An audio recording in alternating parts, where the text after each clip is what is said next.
Hello,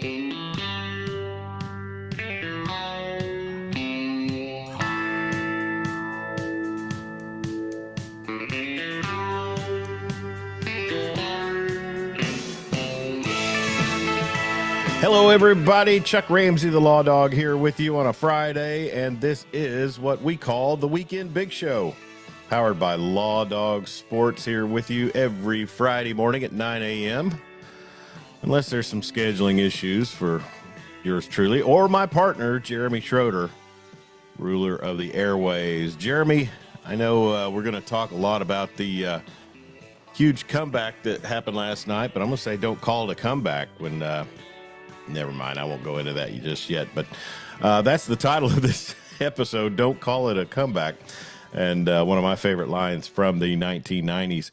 And but it's just one of those things where this playoff series for your Oklahoma City Thunder is I don't want to say fortune has anything to do with it, because I personally kind of believe they might have come back anyway.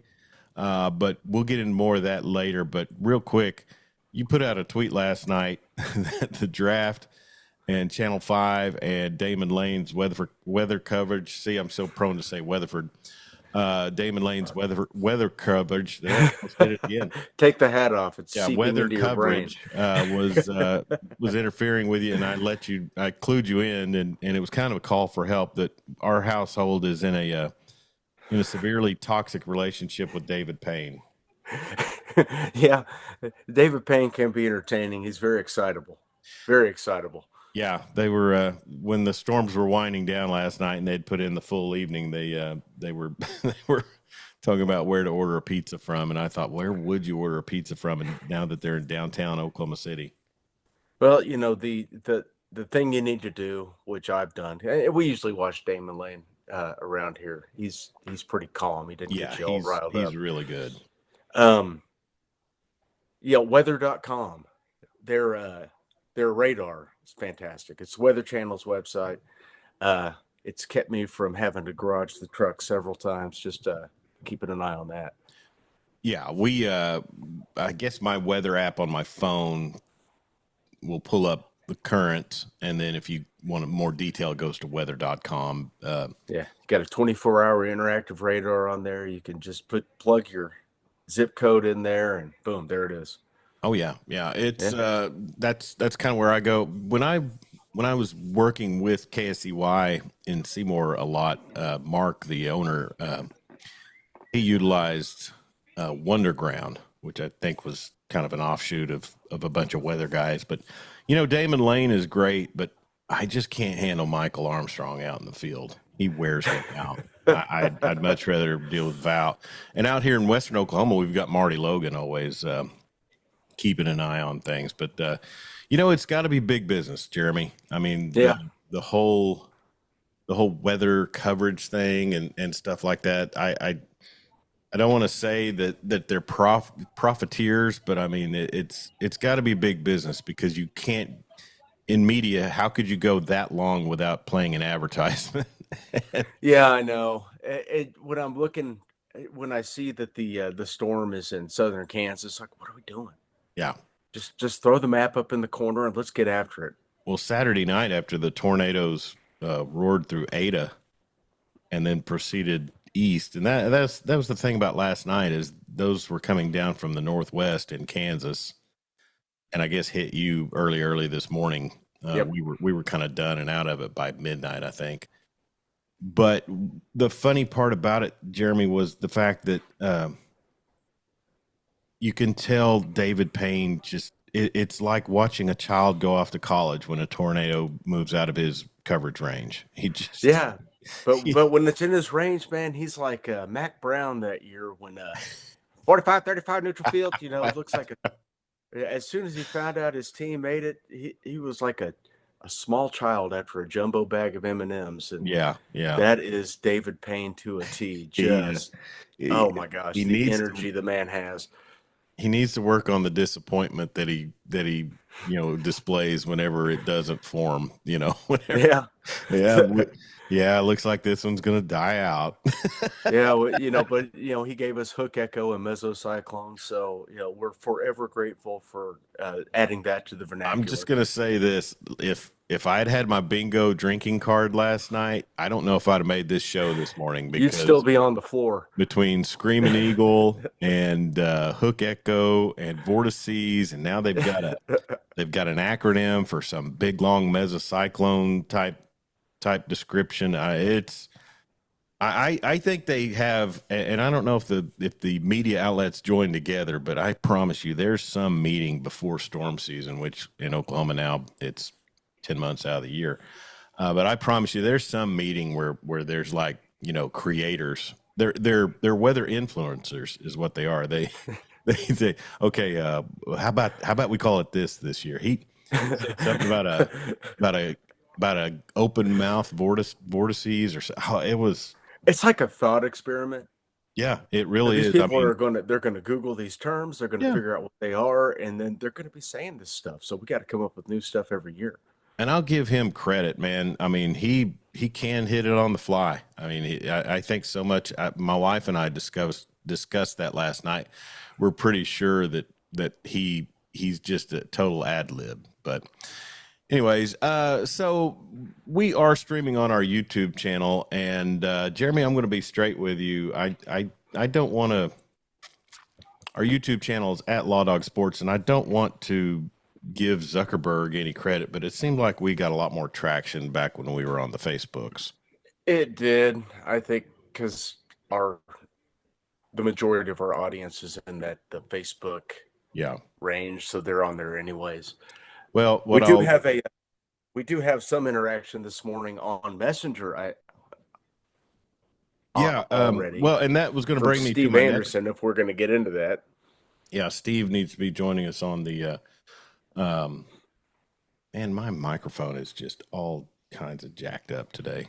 Am I sounding okay to you? You sound fine. Okay, we're good.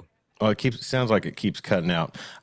So just for anybody who hears this that wants to participate, is I got online and I did some typical old man YouTube tutorials and figured out how to add a forum segment to lawdogsports.com because we have our Law Dog Sports text thread, and it's got, what do we got? 10, 12 participants that will jump in, particularly during college football. Yeah. But I kind of wanted to figure out a way to open it up to get more people the ability to chime in with their opinion. More engagement. It's all about engagement. Yeah, exactly. And so if you scroll down on the front page, which it's a one-page website, lawdogsports.com, there is a forum segment. I think you have to sign up for an account. I don't think it costs anything. It may cost me here before long, and if we have enough participants. But I think Steve already jumped on it. The funny thing about it is, and this is what a great supporter Steve Anderson is, he responded to some goofy AI automated post that I didn't do. And Steve gives this outstanding retort to this post about sports in the modern era. And I'm like, Steve, hey, bud, I don't think I typed that. So, funny story. Steve and I were chatting a couple weeks ago, and it turns out that he's good buddies with a bunch of guys that I grew up with. Steve is. From his days out at Eastern Oklahoma Junior College out in Wilburville, Oklahoma. Carl, is that Carl Albert or Eastern? No, that's Eastern. Oh, in Wilburton? Carl Albert's in Tahlequah? No. Where's... But you're right. Eastern is in Wilburton. I remember. Yeah, it's in Wilburton. Yeah. I remember because I helped my good friend Kelsey Boyd move back from there when our time playing ball was up. Yeah. So, did I tell you? Had I told you that a Weatherford kid signed with Washburn? No, you didn't tell me that. Hey, I thought I'd mentioned Stone Chisholm. He was our quarterback.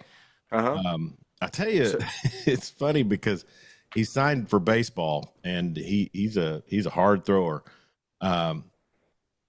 Jeremy, he's 6'4", 230. I'm sorry, 219. and he was our quarterback. So Yeah, he was a load to bring down, but that's a great sized kid. he's going to Ichabods to play the baseball. Well, And but anyway, so you and Steve Anderson have common friends from back in your baseball days. oh yeah, yeah. That's it's a very small world. Yeah, all roads lead through Oklahoma as well. I mean, Sure. if you're going to have a connection with somebody, it'll be somebody from Oklahoma. So They say 7 degrees of separation. It's like 2 in Oklahoma. yeah, exactly. So anyways, there is a forum section on lawdogsports.com that folks can jump on if they feel the need, and we would love to see that and get some interaction, get some stories going. If my fear, Jeremy, is that it gets hijacked by people posting spam or I mean, I'll be straight. I don't want to be a full-time moderator. I mean, that could be a lot. Yeah, that could be a lot. You may have to I don't know, outsource that. Maybe Yeah. if one of your boys who are very tech savvy have some spare time. They want a Christmas present, they'll Yeah. Oh, they'll by the way, you're moderate now a beds. moderator. All right, let's get into some sports, and we appreciate all the folks. I'm not seeing anybody in yet. Let me see. All right, nobody checking in yet. And let me get the messenger open and tell these guys, hey, we're on. Yeah, let's go. I thought we'd been consistent enough as of late to kind of ring that bell. But hey, your Thunder win last night, 114-108 in Memphis. Is it still the FedEx Forum? I don't know. Anyways, no, I think they got a new building or a new sponsor. Yeah, FedEx Forum shows on the deal. Oklahoma City was a 9.5 point favorite in that one. So I'm sorry, Jeremy, your team didn't cover. But if you count the net comeback, surely that would be some sort of cover. Well, when you come out and you play as poorly as they did in the first half, they gave up 71 in the first half. I think they were shooting probably 30 seems high in the first half. I mean, they couldn't hit an open shot. They weren't getting stops on defense. They were playing very un-Thunder like. And I don't know what was said to them at halftime, but they were just nails in that second half on the offensive end of the floor. Yeah, and Alex Caruso right in the middle of it. Yeah, he got the post game interviews with Chuck and Shaq on Inside the NBA, so that's kind of telling when you look at it and see who all. And I realized Ja got hurt, but man, it's the NBA. You know, you got a 30-point lead. You got to find some semblance of offense. You got to find a way to get that one. You know, down. we're acting like OKC's a super team because, you know, when Shea has an off night, you know, 4 or 5 guys are stepping up to carry the load.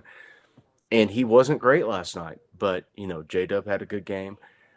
Chet played well. Like we said, Caruso was just a demon on both sides of the court. It's crazy. How 29 points in a playoff game on the road. Here's my take, Jeremy. I personally feel, I mean, I didn't catch much of the first half, and I look at Twitter and I see all of the and these are hometown guys too. All of the naysayers saying maybe this team wasn't ready. Maybe this team, isn't going to be what we think they are.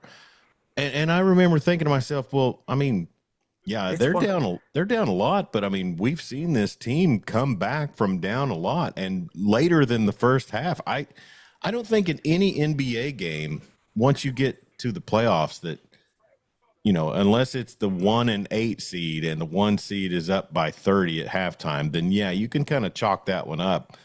But I don't know. But the 8 seed in the Western Conference isn't like the 8 seed in the Eastern Conference. The 8 seed in the Western Conference is probably a 3 or 4 seed in the East. Memphis would handle Orlando. Yes, and if Cleveland had an off night against Memphis, they're getting their tails kicked too. Yeah. And just the resolve the team had to keep chopping wood, just come out and keep keep plugging and away, and they found it finally. and that's why I say I mean the Ja Morant injury, really was a detriment to. But I mean, Yeah. Desmond Baines should be a lot better player than what he was in the second half last night. They have Well, post players. That Jackson Jr. I mean, Edie, he's a guy that you should just feed and get him the free throw line, whatever the case. They didn't do it, and Edie was getting whatever he wanted in the first half. Shea yeah, played the entire fourth quarter with five fouls. hmm So yeah, that's on you, Memphis. You yeah, got to find a way in your building to score a couple of times, and you win that ball game. yeah. They scored 31 points in the second half. I don't care if Ja Morant's out there or not. Well, they were That is beat. They were beat ridiculous. 36-18 in the third. So Yep. that's when you start. That's when the nerve. That's when the yips set in. That's when Yep. When you lose all. I mean, when you come out in the second half and you've got that big of a lead, and then it just shrinks your struggle bus. I texted my buddy Cameron Hall, friend of the program, Cameron Hall. Yeah, Cam. And I said, man, if they get this thing to 10, and they did, it was 13 points going into the fourth quarter, and then that was that. Yeah, it was. I sensed it honestly. I mean, when I did kick it on the third quarter, I think, because like I said, we're in the middle of storm season. Sure. But so, anyways, I kick it over there in his third quarter, and I can sense the comeback. And Yeah. I mean, here's the thing. I say this in full objectivity, because, I mean, I guess I pseudo support the Thunder. I'd much rather see Wemby and Cooper Flagg doing this next season. Oklahoma ties, brother. Oklahoma ties. But the thing about it is, to me, is that team, man, they're just relentless. They're an Entire easy squad. team. They're an easy team to enjoy. Whether you're Yeah. a fan or not, they're an easy team to enjoy because they have a star who is good with the media. They have a second star who's good with the media. The post game interviews are just they're fun. The whole team is fun and they're good 1 through 10. They've got good NBA players coming off the bench. We saw AJ Mitchell come off the bench last night. Hadn't seen him play in like 3 months. No. He got big minutes last night in the first half. It wasn't great, but he was out there. Yeah, He's a quality NBA guy, being a rookie. sure. Well, and Yeah, if Daignault thinks you can play, you can probably play. yeah, he had a plus minus of one, plus Yep. one. So Well, that's important minutes for when he's on the floor and you're in the plus side of it. That's you're that ain't 2 nothing. minutes in and you're a plus one. So Yep. You've contributed. Caruso, 10 points, 6 rebounds, 3 assists. Also 4 steals. 4 steals. Yeah, that's so huge. And what was amazing to me when you knew it was coming down was, Jeremy, how many times in the NBA do you see half court pressure, half court traps really pan out for a team? Oh, I know. I mean, especially in the league. Yeah, and the Thunder were man, they were thriving on that for a hot minute, and that's just so. When and Morant is a great creator.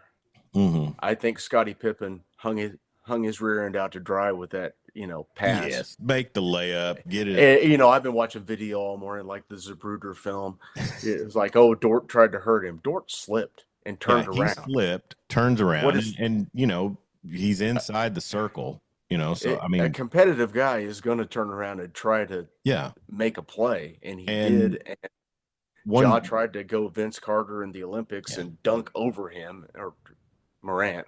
Yeah, that was dumb. Bad mistake. Just dice around him and make an easy layup. It'll be just Pippen should have just laid it up. Just as many points. That's why the Euro step is legal, but Pippen probably could have just laid that in and it would have been nothing. They probably would have won the game. Yeah. Yeah.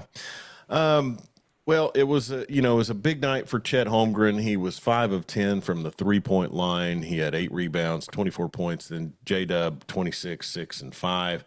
And then, SGA with 31 and he's catching strays after the game and the post game that nobody's really felt like he's played very well in his first 3 games. Because he was 10 of 26 from the floor. He's not hitting shots. He's known for hitting. That little mid-range floater he throws up there. his mid-range jumper, it's just not falling right now, and it'll fall. Yeah. It will fall. Oh yeah. Hartenstein with 5, 5, and 4. Hartenstein. That's a decent night for him. I mean, because he's going against Edie Yeah, a majority of the time, and against anybody else, he's a double-double. Yeah, because I mean his forte and his bread and butter is that little in the paint floater, and it does make it a little different trying to get that over 7'5". And when you're hampered by foul trouble all night, he had 4 fouls. SGA had 4 fouls. Who else had 4 fouls? Dort with 4 fouls. And that's what's going to happen on the road. I mean, that's exactly. You go on the road in the playoffs. You're not going to you're not going to get the same whistles that you are. And you know what's funny? And I'll just go into this right now. And we said this before, probably about the All-Star break, is all of this talk about free throw merchants and making your living at the line and this and that. And then to compound it, all of the Laker jock riders, the refs are going to swallow their whistle in the playoffs. Yeah, they're going to swallow their whistle in the playoffs, and Lou Dort and Caruso are going to thrive. I mean, that's exactly how it rolls. Now, we know for a fact in the NBA that it alters a bit from home to road games, but I mean, for the most part, if you're talking about a series that's going to get more physical, unless, and this is where OKC benefits from Denver maybe being eliminated and not getting past the first round. I don't see that many teams in the West, maybe Minnesota, that could really alter Oklahoma City's, game plan with their physicality. Yeah, I think the Clippers, because Kawhi and Harden are playing so well, would give them a good series. But, because he's got all kinds of guys that guard that position, which is a huge luxury. And I think with the depth they have, and then, like you said, run guys out at them. You're going to hang your hat on two kind of aged all-stars, then, get ready. You think Harden wants to deal with Lou Dort? No, I don't think Harden wants to deal with Alex Caruso. No. Or Cason Wallace, or even SGA, who's an underrated defender. Yeah. Well, I'll feel better once. I mean, maybe it's a gentleman's sweep.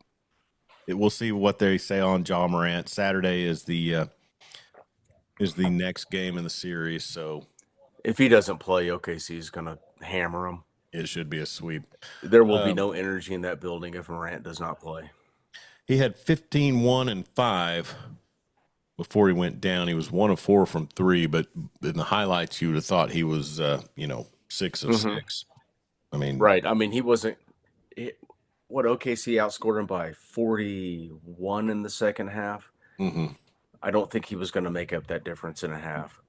No. Now, I realize, it's but you don't have to when you have a 30-point lead. It's about answering buckets and things like that.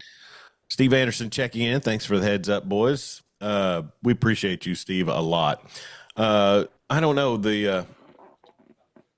You had Jackson with 22, and Desmond Bane is probably the guy who, and I like the guy as a player. I think he could be, if he was on my team, he would be one of my favorites. But he kind of dropped the ball last night. He should have stepped up a little bit more. And I know it's tough when a team's fired up and coming back, but you're in your house, Yeah. It was his position to step up and get that win for them. Yep. It's just it's a real tragedy. Yeah. But I think we talked about this after game 1, they've got Ja Morant, and Desmond Bane is a good role player, but what else do they have? I mean, Edie's going to be a good NBA player. He's not there yet. I mean, he's a rookie, and this is his first playoff experience. He had a good game last night in the first half.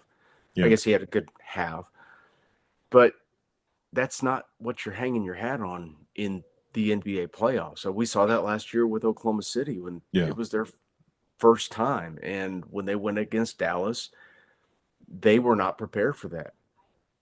Jaron Jackson. I mean Jaron Jackson, yeah. yeah, that should, and I don't know. What's your take on Scottie Pippen? Is he Scottie Pippen, like the Scottie Pippen's kid? Yeah, I think he's junior. I thought Scotty spelled it with an IE. I don't know. I wouldn't want to have to deal with his family issues. That's my take on him. But Yeah, he had 28 last night.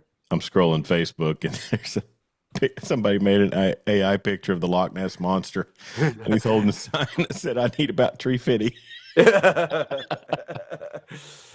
I gave him Yeah, a dollar. I mean, and that's the thing about, yeah, he's Scottie Pippen Jr. Okay. He is son of the Hall of Famer Scottie Pippen.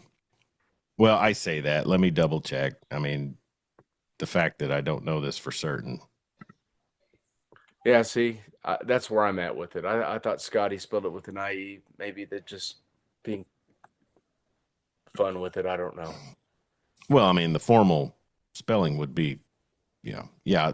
Scottie Pippen with IE is dad. Larsa Pippen is mom. Okay. Yeah, like I said, I wouldn't want to have to deal with his family issues. And Larsa Pippen, 50 years old. That's 5 years younger than me, and she's got a son in the Yep. model, You okay? entrepreneur, TV personality, and business person are her professions. She's 5'2".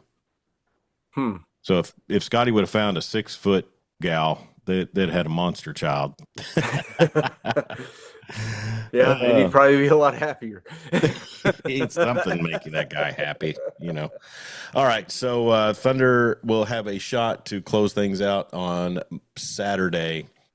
Looking at that game, Jeremy, it looks like already the Thunder are a 14.5-point favorite, which is kind of where, other than on the road, I think the first two games were all 14 and a hook. Yeah. Even after the 50-point loss. I think they're counting on either Ja not playing or being severely hampered with that hip and the ankle. Yeah. I mean, he was on crutches last night, so I can't see him being a full Ja Morant go. Yeah. They've got him listed tomorrow. as game time decision, but like you said, I mean, the hip is one of those things, Jeremy, and if you've ever fallen and had a hip pointer, which I've had one in my life and I wanted to die, you can't rest. You can't sit. You can't lay. I mean, it's right up there with a rib cage injury. Yeah. It just every single form. It only hurts when you move. Yeah. So anyways, just going forward as a Thunder fan, would you rather face the Clippers or the Nuggets? Man, I don't even care at this point. I think both of them are really good teams. I think it'll be a good series regardless of who they play. They both scare me equally.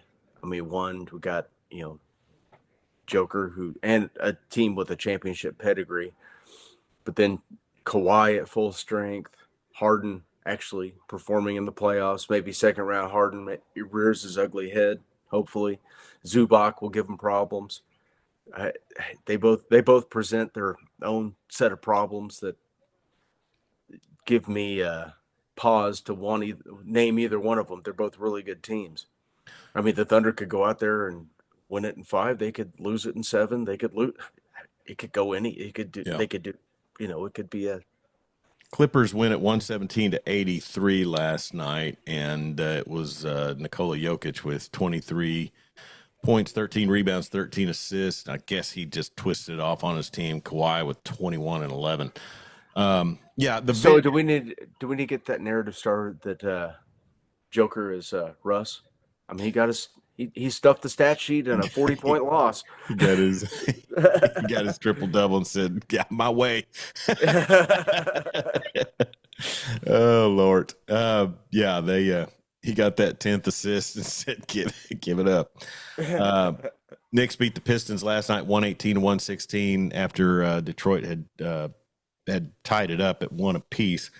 That's an interesting series because, and we see it in the NBA, Jeremy, the teams that are young or have a young superstar. I mean, this goes back all the way to Jordan. is you earn your stripes. Oh yeah, you got to beat on that door before You get got to let beat in. on that door and pray that your window doesn't get closed by an idiot general manager or something of that nature. But Yeah, I wasn't referring to Presti, I promise.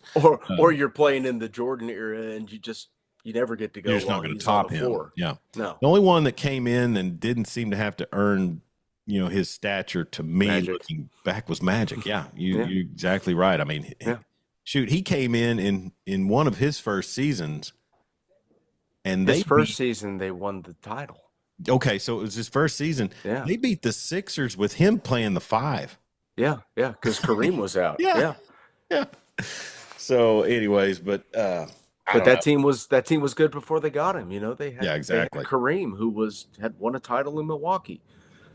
We know yesterday the pencil neck was on in the background as I'm doing some soccer prep, and he just made a laundry list of all of the gimme trades that have just come the Lakers' way.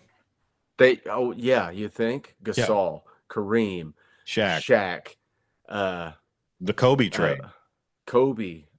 The only one who signed as a free agent was LeBron. Yeah, and then the AD trade, Anthony Davis, Luka was just. Are we even policing it at this point? Well, they did once and prevented Chris Paul from getting a title. Right. Luka for a broken down Anthony Davis and a box of Strike Anywhere matches. I like those, by the way. All right. So NBA playoffs ongoing. What a saga it is. And, it's got just enough to kind of hook me in. And tonight we'll see how things go. If the Timberwolves can jump out to a 2-1 lead over the Lakers in Minnesota. And then T-Wolves fan tonight. Yeah, always rooting for the T-Wolves. And then also no real interest in the Pacers and Bucks. Dame Lillard came back the other night. They still lost. Yeah. I'm interested in it. I'd like to see the Pacers do that. They haven't really had a run in a while. I tell you what I'm interested in, Jeremy, is I want to see if this Houston Rockets team can go into – let's see here. I can tell you in a second. Chase Center. Yeah, the Chase Center in beautiful downtown San Francisco. Did it used to be Intuit or something? No, the Intuit Dome is where the Clippers play. That's their new stadium. They just had their first playoff game last night, so you can imagine the energy that was running through that place. May have had been a factor. Saturday, Golden State is a 2.5-point favorite over the Rockets, and this is after really – and, I'm sure there are people, NBA fans, NBA followers that look at, it was a bad injury last night. It was accidental, like you said, but still you have a superstar going down with a hip flexor. And then the other night, Jimmy Butler gets taken down. Yeah, people are ready, Draymond. People are ready to just blast Amon Thompson. Yeah. And I was looking at the film. I'm like, well, he got shoved. Draymond hooked him with his leg and he threw him off balance and gave him a little love tap in the back. And next thing you know, Butler's writhing in pain. Yeah.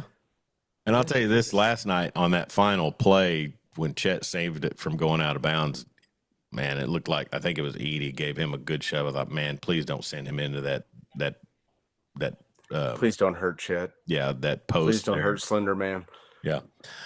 So anyways, the Rockets are an interesting team because I think they can win this series. I think they'd get blown out in the next one. Yeah. They are a very solid defensive ball club. Their offense, especially in the half court, is not great. I'd like to see them go ahead and put Golden State down, maybe once and for all. Without Jimmy Butler, I think that's very, very doable. Yeah, you always hate to see a great team reach the end, especially with some of the same guys on that team. Yeah, but I mean, Draymond has been just an aberration or just an abomination to sportsmanship, and he is just reckless. Yeah, he gets guys hurt. Cost him his own teammate getting hurt. It finally blew up in his face. Mm-hmm.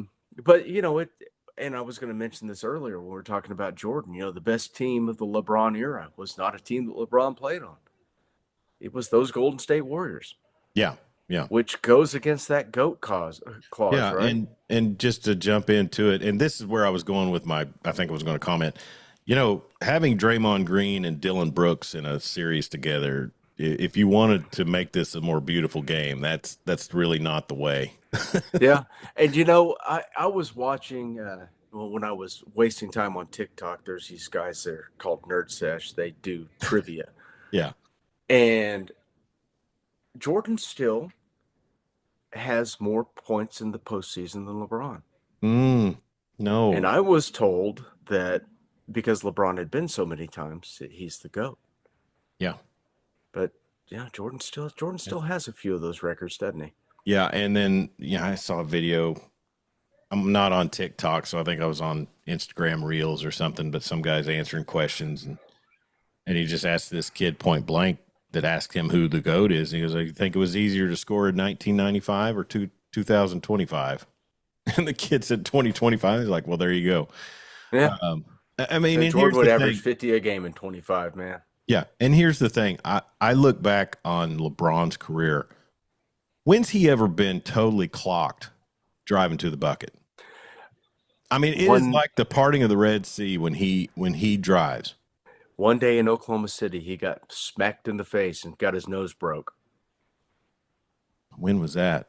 God, several. He was with the Heat. Okay. It was not in the playoffs. It was no playoffs season, but yeah, he got it may have been the Andre Roberson team. I mean, but even an inadvertent, brush across the face, which I'm sure he made it worse. I mean, laying on the floor, making sure they see him. Yeah, you look at Jordan. Even before they won their first title, the beating he took from the Pistons. And I don't care. And he got up and went back at him too, didn't he? Yeah, I don't care how much you work out or flex in front of a camera when you're working out. Mahorn and Lane Beer would clobber him to the point where he wouldn't want to play anymore. I promise. Sure, he's got a lot of quit in him. Guarantee it. Jordan also has that. Plus, he may have been a sociopath. I don't know. he's with the gambling, just for not necessarily the best stand-up guy. I mean, he would take a quarter off you just so he could say he took a quarter off you. Did you ever see the? Did you ever see the sketch they did on SNL when with the Keegan? Keegan Michael Key. And, when he played Jordan. All right, one night with your wife. I don't know if she's gonna be down with that. All right, so Steve Anderson also checking in. Have I missed you guys talking about the Shadur debacle? No, we're about to Not get yet. there. We are. Michael Busso checking in. Good morning. Loving the thunderstorms. I love the rain. I mean, my yard loves it. Yeah. All right, Eddie Rabbit, calm down. I love a rainy night. Anyway, so NBA playoffs ongoing. We'll kind of recap things as we go along on Fridays. Man, I tell you, after the weekend, I started to reach out to you and see what you had going on, maybe Monday morning or something, just because I think there was a lot going on that we could have recapped. But I understand your schedule, and then if we get the interaction going on a regular basis, maybe I could jump in and just give our 12 followers 15 20 minutes on my own if I had to. Monday would be good for me, especially after May 20th. What's May 20th? School's out. Oh yeah. Okay, man. Norman's goes late. Yeah, all the way to Labor Day. I think these kids out here are out tomorrow. Wow. Dan Narva checking in. Morning, guys. How's your weather? It's thunderlicious. NFL draft last night, and congratulations to Cam Ward, a former Incarnate Word. Are they the Cardinals? I don't know. Oh, if Corey Hogue was here, he would know. Because it seems like I don't remember talking about Cam Ward, but I know we talked some Incarnate Word at times. Let me effort that. Anyways, go on. Yeah. So congratulations, Cam Ward. The University of Miami product goes #1 to the Tennessee Cardinals. Titans. Okay, so they are the Cardinals. Good job, Yep. Chuck. But with that being said, I mean, I'm going to go down some of these picks that were made, and I just think this is a bit of an anticlimactic draft. Yeah, there were some definite head scratchers in the first round. I just did not understand the Bears pick at 10 when they took the tight end from Michigan when the kid from Penn State was available. The kid from Penn State who just obliterated defenses all season long and in the playoffs. What's crazy is, that guy, he reminds me so much of Dallas Clark. Wears the number 44. He's very versatile. And he goes to the Colts at 14. Yeah. The Bears, I don't understand what they're doing. And I don't even understand what the Giants are doing. I mean, you signed Russell Wilson and Jameis Winston, and then you moved back into the first round to take a guy that wasn't on hardly anybody's board going in the first round, Jackson Dart. Yeah. Coming from an offense that has not translated to the NFL. Yeah. And I don't know, the trade by Jacksonville to move up and take Travis Hunter. That was a good trade. I mean, they got the guy they wanted, and Travis Hunter's outstanding. He's going to be a good player at the next level, whether he's primarily a receiver, primarily a corner. He's going to be a really good player. He's got all the skills necessary to do either or both, maybe. Yeah.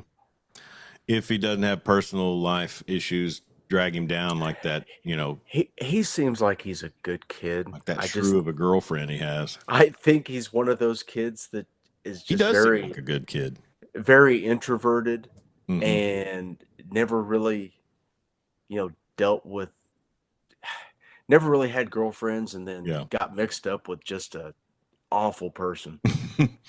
The Giants take Jackson Dart at number 25. No Shadur Sanders in the first round. Mel Kiper's probably, soaking his head in an ice bath this morning, saying, "What do I got to do?" He's been the best player available on Kiper's big board since the 5th pick. Yeah, I mean, he might have actually been above Cam Ward in Kiper's deal. The Cardinals drafted Ted McMillan out of Arizona, so Kyler got a big weapon, and he's played at U of A, so that's pretty cool. Hometown boy. Yeah. Yeah. The funny part about that though is listening to the analysts, and when I say this analyst, you'll laugh, but I think it was Booger McFarland that said, Teteroa had issues getting open, and if you can't get open and if you can't get open, you can't catch the ball. Yeah. And also, Ted McMillan has 2 legs and 2 arms. He also has 2 hands. Don't make me laugh that hard. Oh gosh, but yeah, I mean, and I thought, well, I know it's coming from Booger, but I'm sure he'd watched something, been told something, or seen something. Where is McMillan on the draft board? There he got drafted by the Cardinals. There, Panthers. The Panthers. Yeah, he's going to play with Bryce Young. Okay, I'm looking at it just as Arizona. I don't know. I'm not firing on all cylinders this morning. Yeah, his school was Arizona, not okay. His, the Cardinals. Walter Nolan, who had a brief dalliance with the University of Oklahoma before he went to Ole Miss, he went to A&M.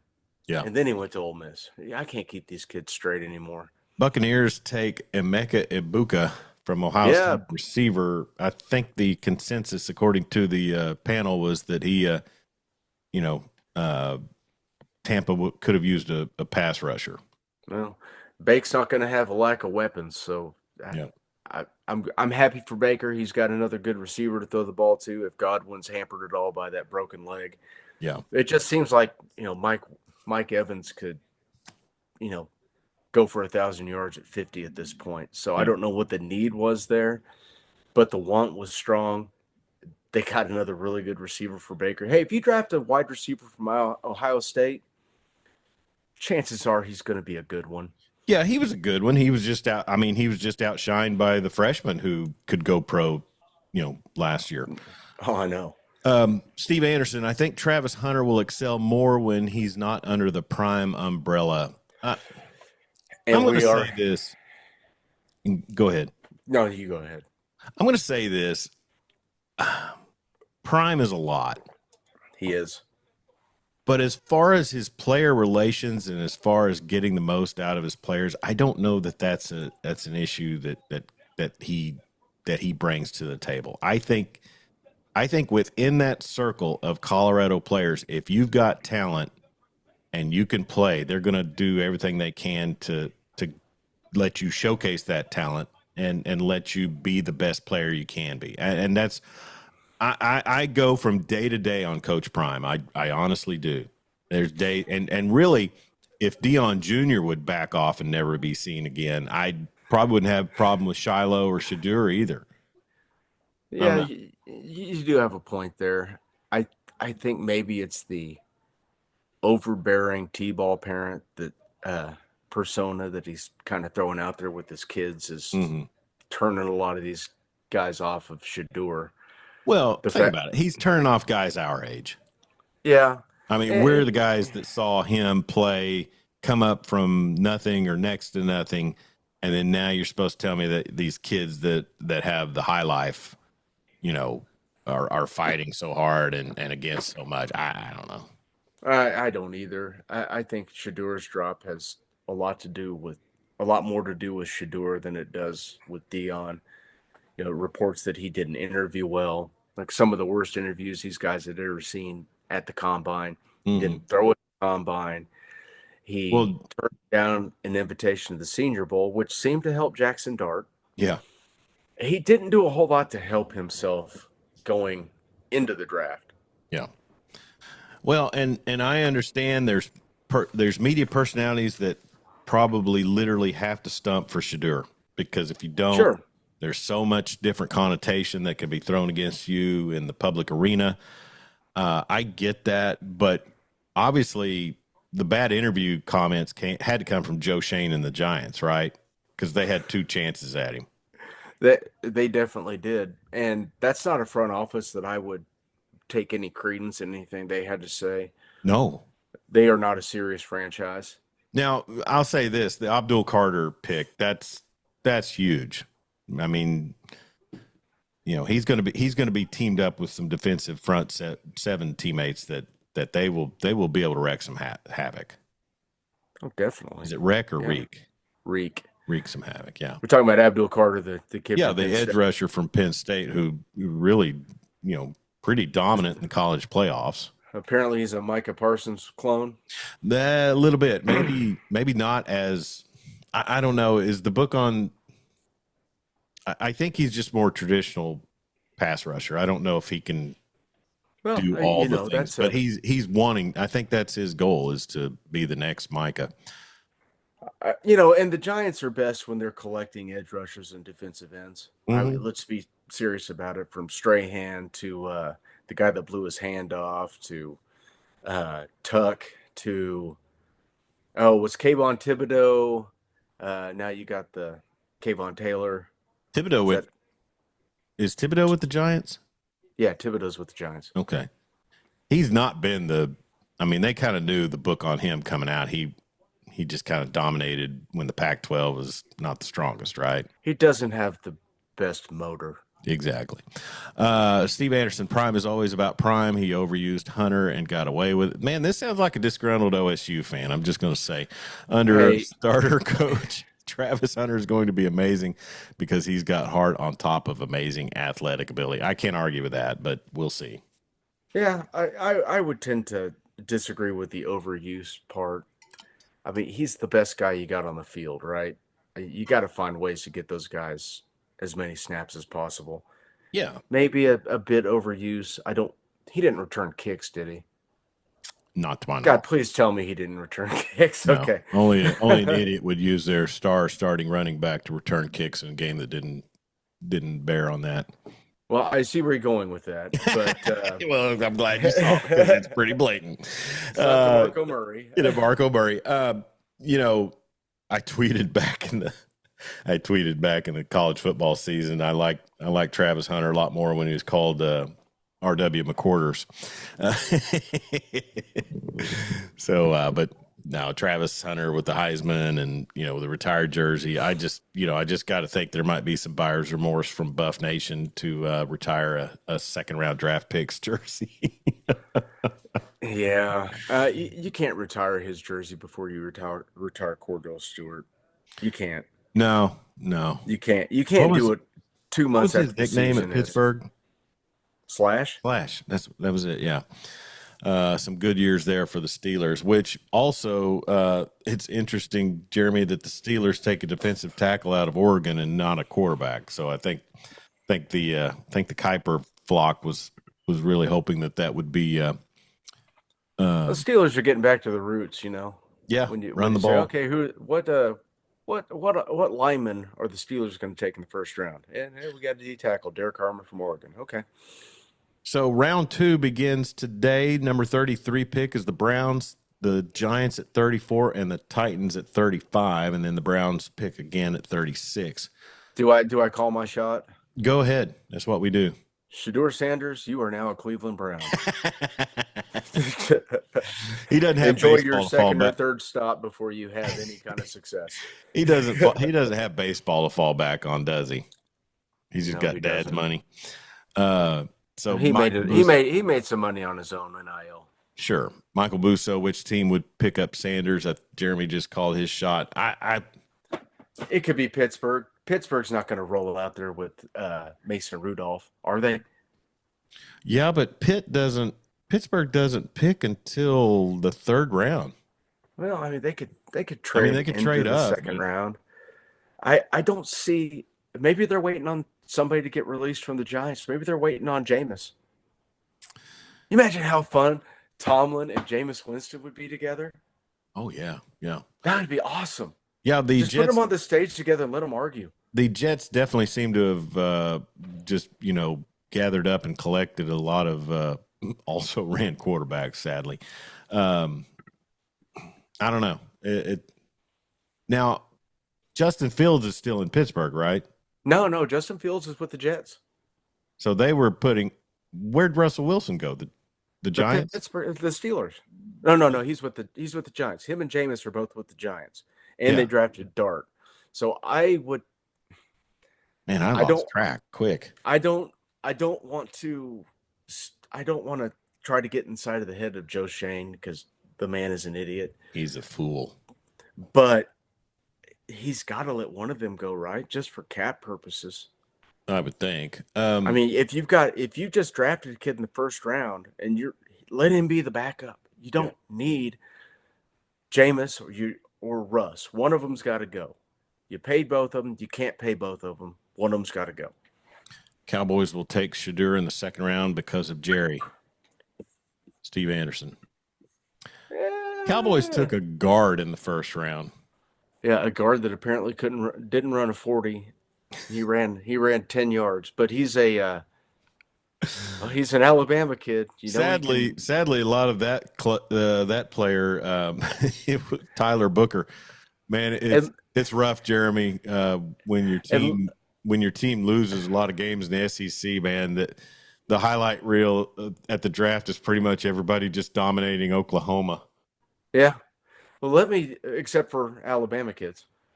No, they used a couple of his clips. They found something good. Like Grayson Halton planting him a couple of times. The Mimbu kid from Missouri, a couple of his clips, and then I think Matthew Golden was just nothing but lighting up. Well, no, they had him lighting up Clemson too. So, well, and the kid from Bama that went to Dallas. Let me qualify my comment. Booker. I don't believe. I don't think anybody wants to see it.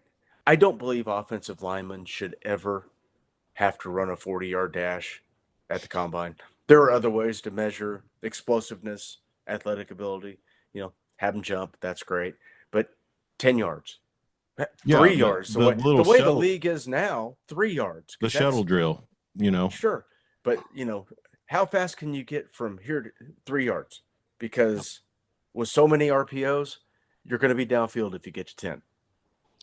Cowboys pick at 44 in the second round. Would they trade up with Cleveland to take Shadur? I don't know. Cleveland has Deshaun, who they're paying, but they don't want. They Flacco. have Flacco and Kenny Pickett. Yeah. So if they want to develop Pickett, who I think in the right system can be a pretty good NFL caliber player, I'd be especially in Stefanski's system. Hmm. It's pretty quarterback friendly. I mean, Kirk Cousins excelled in it. Yeah. I think he can be a probably fringe top 15 guy in that system. That's crazy. I know, but if Cleveland didn't take him at 33, the Giants are there at 34. You know, maybe a terrible interview. Giants, maybe a terrible interview grants a second round pick, not a first round pick. Here's a question for you, Chuck. 37 is the Raiders. Here's a question for you, Chuck. Does Tyler Shook, the greatest journeyman quarterback in all of college football history, does he get taken before Shedeur? I'm going to say no. Okay. And I'm just going to say this based on I would think, and as much as Tyler Shook impressed at Louisville, and obviously I think had a great combine, if I'm thinking back. He was really good at Oregon. Pac-12 offensive MVP, Pac-12 player of the I think year, he was offensive newcomer. No, he wasn't Pac-12 offensive player of the year. I think he was offensive newcomer. Well, you got me curious now, but had some success at Tech.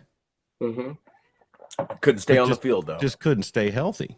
Yeah, he stayed healthy for Louisville. He did, and excelled, and what did Kelvin call it? The Toy Poodle League. He did. In a post-game conference, he called it exactly that. That other than the fact that he's wearing sweats on the sideline every game, you could just tell he does not give one single F anymore. He's just going to do what he wants to do, say what he wants to say. Oh yeah, I love it. It's great. So going into 2020, Oregon head coach Mario Cristobal indicated that Shook would be starting quarterback and not Justin Herbert. Well, that worked out. No. I take that back. He was gone. He backed up. Yeah, he was with Tech in 21, wasn't he? They won the Pac-12 championship game in. How do you put that down there and not put a year? I don't know. I know he quarterbacked a Pac-12 title team. Mm-hmm. Oh, well, I'm not seeing it, but I could have swore he was the Pac-12 offensive player of the year. I don't think he was. Not able to find it on his page. So, anyways, on the Wikipedias. Yeah, they didn't give that much detail about a third round pick. Hey, somebody that I'm going to have to effort to reach out to. I was talking to a baseball dad at Weatherford on last Monday, and this guy's a home builder, and he said that he had done work for a guy named Mike Moore from Eakley, Oklahoma. Does that ring any bells for you? No. Mike Moore was a starter. Oh, yes, it does. Starting pitcher. For the Dodgers? A's. A's, that's right. Yeah, played in the Earthquake series. Oral Roberts, yes. Okay. Drafted from Oral Roberts and was on the. I'll have to look and see, but he's in Western Oklahoma. I've got to find that guy. Get in touch with him. Let's see, awards and honors.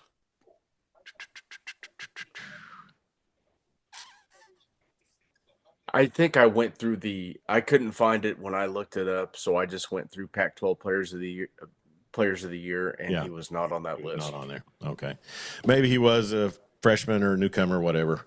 All right, so NFL draft continues on. We really kind of derailed there, but college football, Jeremy, as we start to wrap this show up, college football really taking some odd turns. And when I say odd turns, I don't mean just all of the Nico Iamaleava talk and everything that transpired with him, and now his brother Madden. What a name for a Polynesian kid, Madden. Yeah, I wonder what his dad liked to do coming up. Let me tell you something. Wow. So just the thought of these kids' parents being the video game, the PS2 era kids, it's amazing. I know. But no, so apparently, and you can fill me in on this more, and Connor was clued in on it. I guess the Arkansas NIL operative is looking at trying to recoup some losses from Madden. Yes, they are. And who was I watching? Clay Travis. There's talk. I'm sorry. There's talk of the SEC going after these kids too. Not the Securities and Exchange Commission, but the Southeastern Conference to recoup NIL funds. Yeah. That's the thing. Is like, I mean, he was on staff with Dave Stewart. Mm-hmm. Dave Stewart. Yeah. Steve. And Eckersley. Eck. And that was after Raleigh Fingers, right?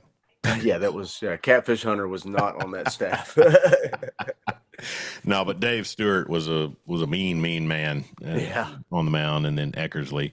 But yeah, Mike Moore from Eakley, Oklahoma, was in that earthquake series where they just demolished San Francisco. So the Bash brothers with McGuire and Canseco. Terry Steinbach. Wasn't oh, you stole the word from my mouth. Steinbach. Terry Steinbach, Carney Lansford. Didn't Steinbach wear the helmet that kind of had the piece that went down over his jaw? Yeah, he started that crap. Yeah, okay, yeah. Who was Olerud was the guy that wore the batting helmet on base.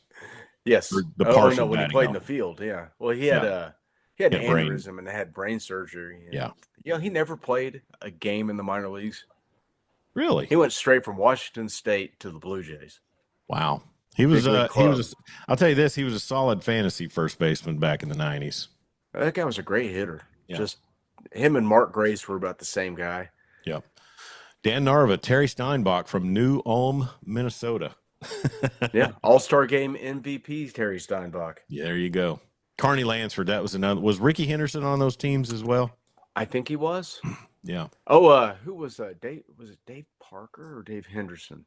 I think Henderson was on that team also. Parker was a pitcher. Yep. I think Henderson, he an outfielder? Yes, he played center. I remember that Giants team that they beat in, 89? Yeah, that was the year that Kevin Mitchell hit 49 homers. That's what I was going to say. Kevin Mitchell, I think Will Clark was on that team as well. Thrill, Jose Uribe. Man, was Matt Williams on that squad? I want to say he was. Yeah. But wait, who was Clark was Clark a first baseman? Yeah, Clark played first and Williams so played third. You had Williams on the hot corner and then Clark at first, right? Uribe at short and some little white guy played second base. I want to say his name was Kennedy, but I don't think Mitchell that's right. out in left field. So Mitchell on left. Boy, Kevin Mitchell's career, man, his power, he went from being the guy at San Francisco there for a hot minute and just mid-90s, he was just journeyman, I think. Yeah, he was a journeyman leading up to that. Yeah. Remember, he was the guy that had to pinch hit for the Mets, and he was sitting in the clubhouse in his underwear when they were trying to find him. So he just threw his uniform back on and went out there and there you go. Lined one up the middle in the 86 series. Steve Anderson said, I think Dave Henderson went to the World Series 3 years in a row with 3 different teams. Jeff Kent, second base? No, he wasn't there yet. What? Who was he with then? The Mets? Jeff Kent? I don't even think he was in the league yet. Let's see. It was the 89 1989 San A's. Francisco Giants. No, I'm just looking at Giants. the Giants because we're. Ken. Sure he wasn't with them? I'm pretty sure, but I generally don't wrong. question Steve Anderson. No, he was not with them. Oh, okay. Matt Williams was, Will Clark, Charlie Hayes. Ken Oberkfell, Chris Spire, Robbie Thompson was the second baseman. Okay. Yeah, no, but Jeff Who's Kent the was manager of that team? Terry Kennedy? No, Roger Craig. Roger Craig. Okay. Your outfielders were Brett Butler in center, Candy Maldonado, one of the great names of all time. That's a good one. Yeah. Yep. Well, you know who used and abused the A's in 1990, don't you? Your Houston Astros? Nope, the Reds. Oh yeah. That was Eric Davis and Barry Larkin, man. They swept them, I think. Lou Piniella. Sweet Lou. Sweet All right. Lou. Oh, Terry Mulholland was on that team. On the Giants or the A's? The Giants. Rick Russell, Big Daddy. Okay. Was that the year he was the all-star starter and Bo Jackson hit one about 9 miles to dead center? I think so. No, I think Mulholland got voted best pickoff play. Yeah, he was really good. Yeah, he pitched for my Cubs for a hot minute after that. That left hand was just vicious going back to first. Here's a name for you. Here's two names for you. Goose Gossage. What's on the Giants? Dave Dravecky. Do you remember Dave Dravecky? Yeah, I remember that. Yeah. Was Goose probably towards the end of his career by that time? Oh, I would say so. Yeah. Man. That's interesting. I was watching the night when he came back, when Dravecky came back, and when his arm broke. Oh, that was awful. Yeah. I mean, it sounded like it broke like mid-pitch, hitting. Right? Yeah, he was throwing the ball, and you're crack. Yeah, that's vicious. Anyway, back on the NIL stuff. And it's funny because you and I are both frequent, viewers and partakers of the X machine. You can't be a person of any standing that has covered a sport in media, have an opinion, and not have 20 million trolls come out against you. Mm-hmm. But I get it how guys like Dick Vitale look at this new system and think, this maybe it is more fair for the players, but I mean, it's just jacked up. Yeah. I mean unrestricted free agent every single day with all the portal windows it's unsustainable. You can't build any kind of team or continuity. I mean, look what Oklahoma basketball is going through on a yearly basis. I mean, they got 3 really good portal entries, but they're still in the portal because they got to field at least 15 guys, and they don't have that. Mm-hmm. Yeah, it's just I don't know. And in football, was Henderson on that Reds team? He must have been if it was 3. Well, no, because they played the A's in '90, so he was probably still maybe there. He was with the Twins in '88, 90 or '91. Oh, Red Sox. He played on the Red Sox. That would have been in '86. Oh, went to the World Series. Yeah. Yeah. So Red Sox '86. And what, the A's 2 years in a row? Probably. Okay. Wait. No, because it was Cardinals and Twins in '87.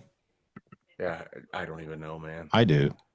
I know, and the reason I know is because the Twins won 2 World Series where they never lost in the Metrodome. Yeah. I think Dan Narva can back me up on that. Anyways, but no, I mean, I get. I mean, I'm with Vitale a lot, but also, I mean, I realize, Jeremy, that on this very program for years, I contended that, this system of particularly college football, because of the violent nature and the injury and things like that, I mean, it verged on neo-plantationalism. And I don't want to get into a whole thing about that, but I mean, you had guys who were getting paid, but I mean, they weren't getting paid over the table.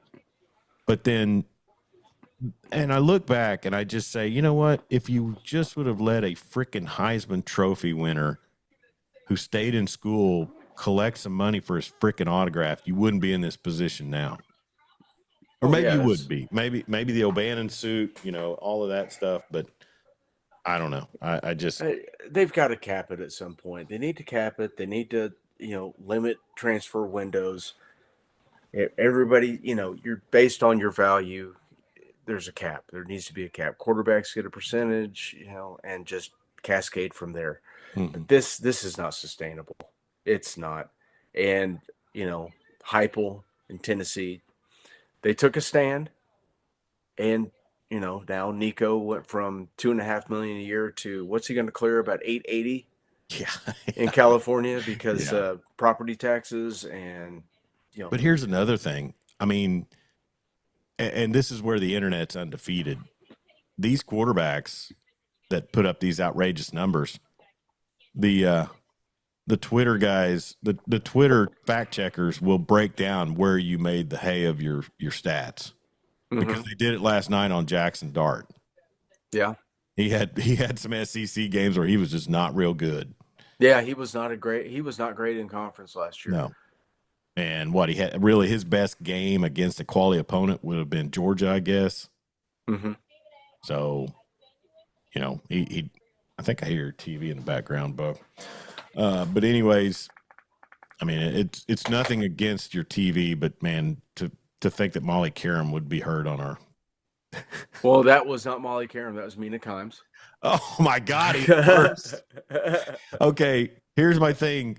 I'm watching Celebrity Jeopardy, and Mina Kimes is so quick to play the victim role. Oh yeah. That the minute she's hitting the buzzer, and it doesn't go to her, she has this look like, this look like, what? I put in first. I despise her. Yeah, I don't care for her She's either. The worst. What was she doing? What was she on this early? Draft coverage? Draft coverage, yes. Oh God. Because that's the expert I need now. She's probably the death knell in Around the Horn, if you want to be real just about put it. Just put Booger on. I would listen to him for 24 hours straight over her. I know Shannon Sharp is persona non grata right now, but could you just do this morning? All right, let's start working our way out of here, Jeremy. So NIL, just the saga will continue. The portal, a lot of pickups.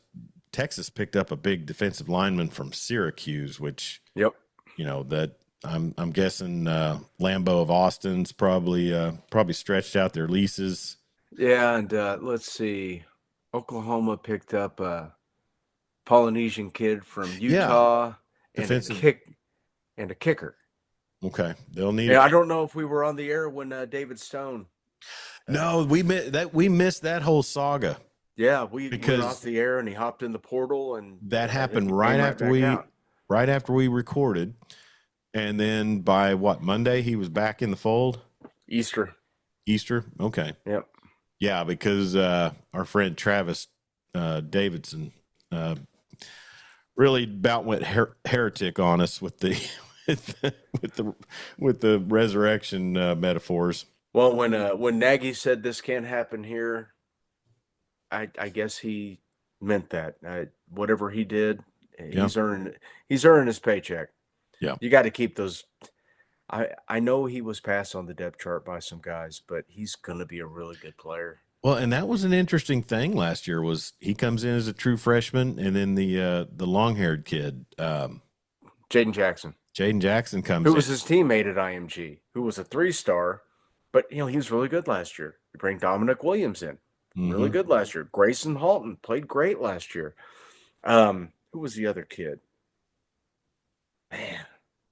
But he came in, he was about 290 maybe. These other guys, they came in ready to go SEC. And there's no shame in not being, ready to go as a freshman.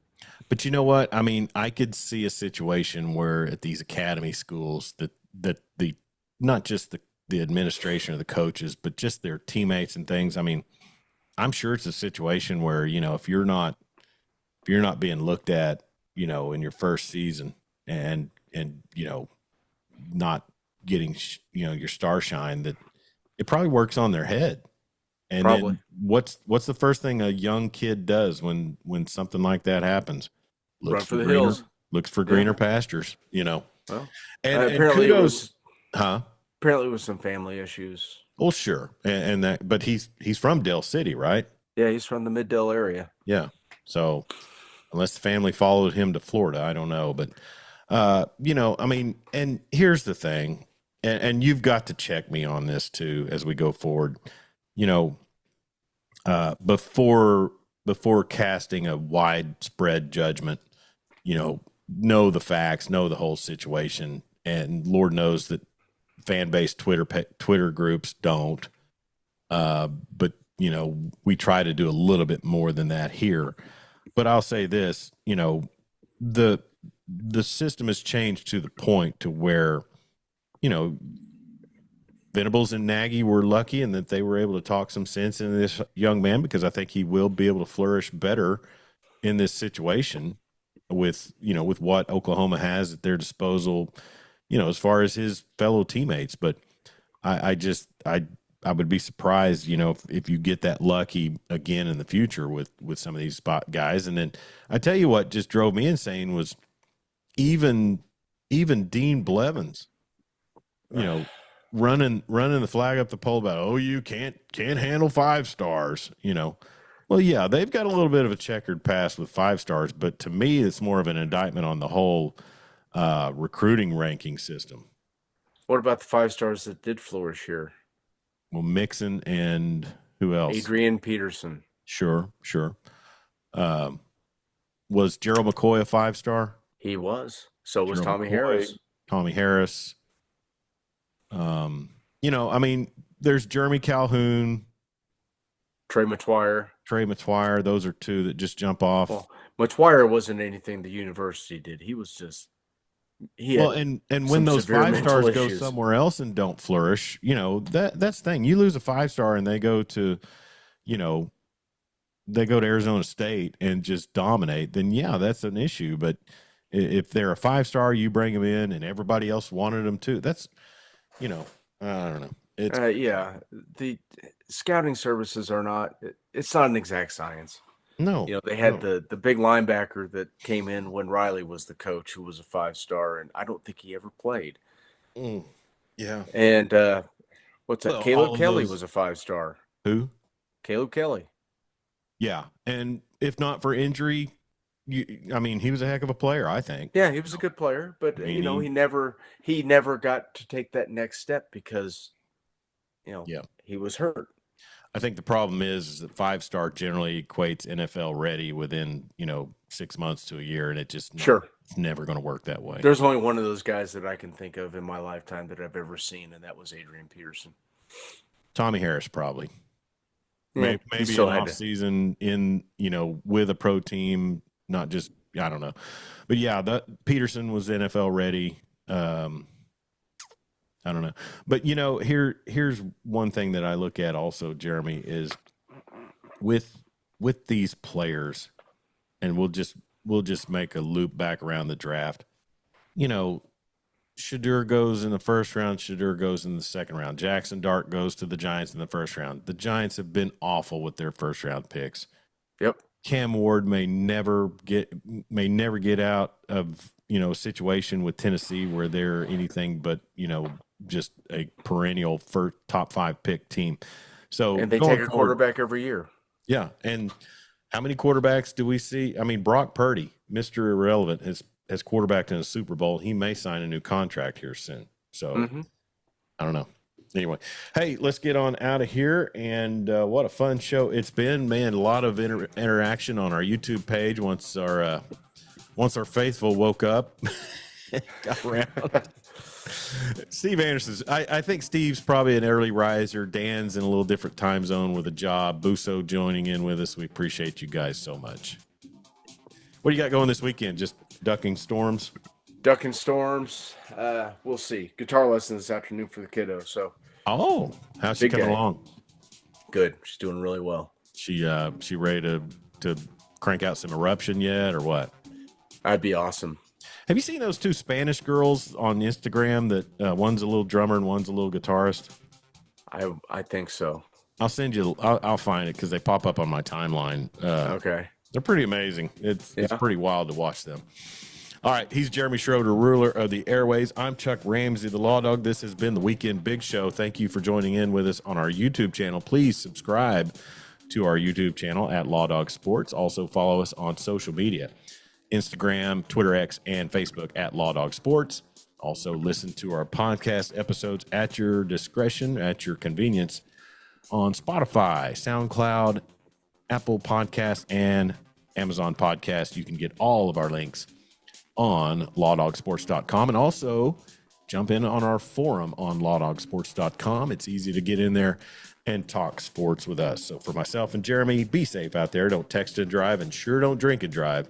And we will talk to you real soon.